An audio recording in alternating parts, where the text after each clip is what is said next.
Quelle heure est-il à ce moment-là? Ah, Quand tu vas faire ton l'observation dans le observation. virage, je pense qu'il est minuit 20, minuit et demi. Ok, alors, quelles sont les conditions météorologiques? La température, Dizaine de degrés, je ok. pense. Hmm, Un bon crachin, une petite pluie fine.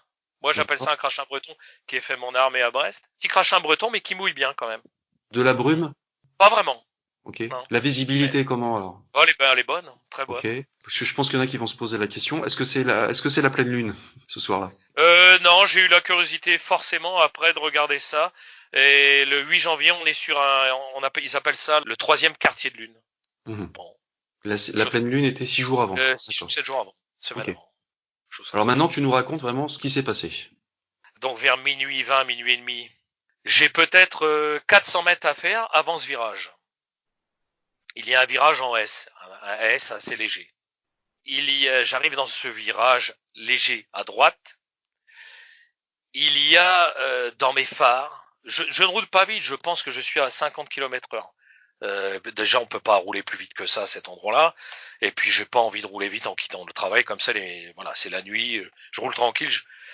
Je vois dans mes phares à 15 mètres le temps de ralentir et je me retrouve ensuite à 10 mètres de cette bête. Je vois ce qui pour moi est un chien. Donc je dis merde, un chien. Donc j'arrête, comme je n'ai pas à piler puisque je roulais pas vite, j'arrête moteur tournant. Je suis donc là moteur tournant avec mon Mitsubishi Essence. Je ne coupe pas le moteur et je me dis tiens, qu'est-ce qu'il fout ce chien en lisière de trottoir sur la bande droite de la route. Et il est de profil face à une falaise. Et on verra par la suite, je vous dirai, Mhm. ce qu'il y a en haut de cette falaise et donc est en contrebas du muret de la route. Il est dans mon profil, donc j'ai merde un chien. Bon. Alors, attends, excuse-moi, le chien, il est accroupi, il est quoi? Il fait... Il est accroupi. Mhm. Il est accroupi et moi, j'ai une vision de profil, car il fait face à la falaise. Cette falaise a un grillage. On a accès à 25 mètres au-dessus, Mhm. euh, au cimetière donc de. Il y a un grillage qui soutient les pierres parce qu'il y a toujours des Oui. écroulements de comme toute Ça. falaise. Mhm. Et Et alors, ce chien, il fait quoi? moi la sensation que j'ai eue, c'est qu'il venait. Mais ça, je ne saurais jamais. Mais il était de profil en lisière de trottoir face à la falaise. Donc je suis parti de l'idée, par la suite, pas dans l'instant, qu'il devait descendre de ce grillage ou de cette colline. Ça a été ma première pensée. Et Je me il dis merde. ressemble à quoi? Il ressemble à quoi? Alors Votre... là, je le sais dans les 10 secondes qui suivent. Car je le vois surpris, mais totalement surpris. Il a eu l'effet de surprise. Cette bête-là a eu l'effet de surprise. Ça, j'en suis persuadé. Et il se retourne d'un quart de tour sur la droite vers moi, vers la voiture. Donc vers mes phares. Et là, dans les phares, comme j'ai toujours raconté, il se redresse. Il est totalement bossu. Totalement bossu. Donc je lui tiens un chien bossu. Et ce qui m'étonne là, c'est qu'il se met dans une position bipède et il lance sa jambe droite, ce que moi je vois une jambe droite très musclée, et il claque donc sa patte, son pied, sur la droite pour faire face à mes phares, car je viens de le surprendre. Et l'effet de surprise pour moi était évident dans le regard de cette bête-là, puisque il se tourne vers la droite. Et là, la première sensation que j'ai, c'est que j'ai des yeux, je suis à 10 mètres et je vois des yeux rouges, une dentition, je suis encore à 10 mètres, et une bestiole qui me fait face et qui s'est relevée sur ses deux pattes arrière. Et comme je t'avais dit il y a plusieurs mois quand on s'est contacté, la première action, j'aurais que 2 mots pendant ces observations.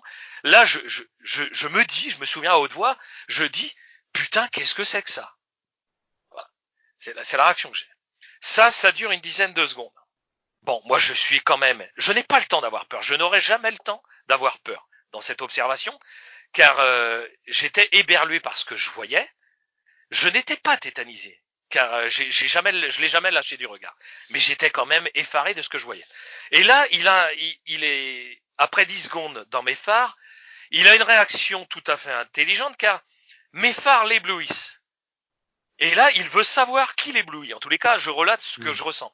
Donc, il vient tout en utilisant ses pattes avant, ses bras avant, et ses pattes très musclées arrière. Il vient en marchant et en rampant un peu comme un singe, un peu comme un gorille le ferait, il vient à ma hauteur de vitre conducteur gauche, donc à ma vitre conducteur. Donc il m'a très bien situé.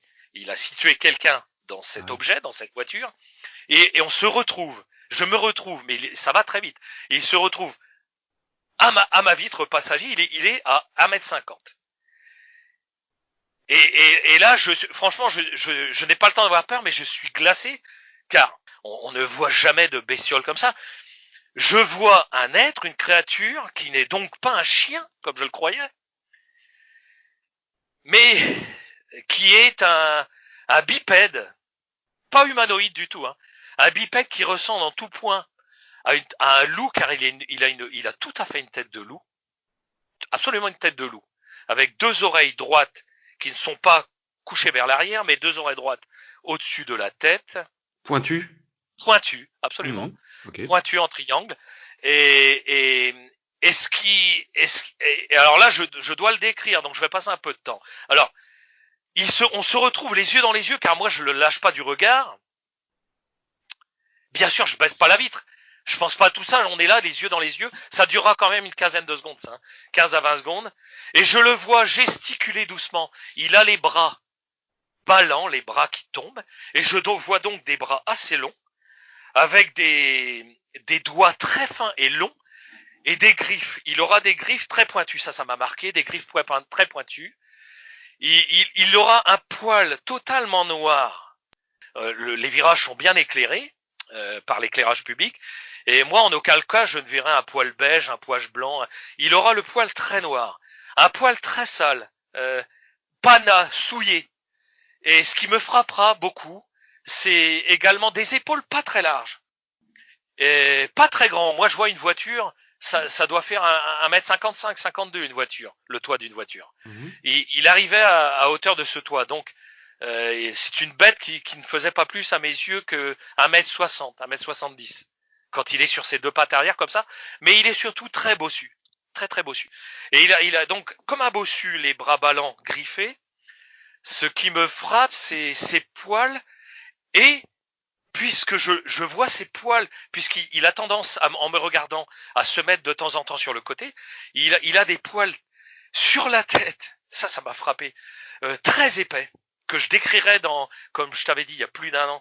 Mes premières réactions, c'est de dire, il a des poils type hérisson, très drus, très durs, sur la tête et sur le côté, qui partent dans tous les sens. Ces poils-là, sur le début de la tête, sont très, très, très durs, très, très longs, peut-être 10 cm, et très fouillis, très fouillis. Et derrière, il a une crinière, telle qu'on peut la retrouver chez un cheval, une crinière très, très noire et qui descend très, très long sur son dos, à l'arrière, jusqu'en bas de son dos. Là, il a une queue, oui, on pourrait dire une queue touffue, une queue comme un chien l'aurait, comme un renard l'aurait, comme un loup l'aurait. Et alors, la chose là qui me traumatise le plus quand on échange le regard, c'est que dans cette tête de loup, qui est vraiment typique loup, il a deux yeux rouges. Je suis obligé de le décrire tel que je l'ai vu. Il a deux yeux effilés, type loup, vraiment type loup.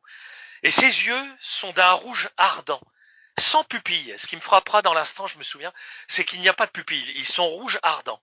Rougeoyant, quoi. Rougeoyant, d'un rouge qui n'est pas un rouge profond, mais rougeoyant, et dont la lumière de la ville n'a pas d'influence sur son. Vous voyez, il y a une énergie intérieure. Donc ils sont bien rouge ardent, rougeoyant, et une dentition, une mâchoire donc de loup, mais très puissante, exacerbée. Il a une grande mâchoire qui part des dents très acérées, très longues, avec des grosses canines, je sais pas comment on les décrit, dans sa mâchoire haute et basse.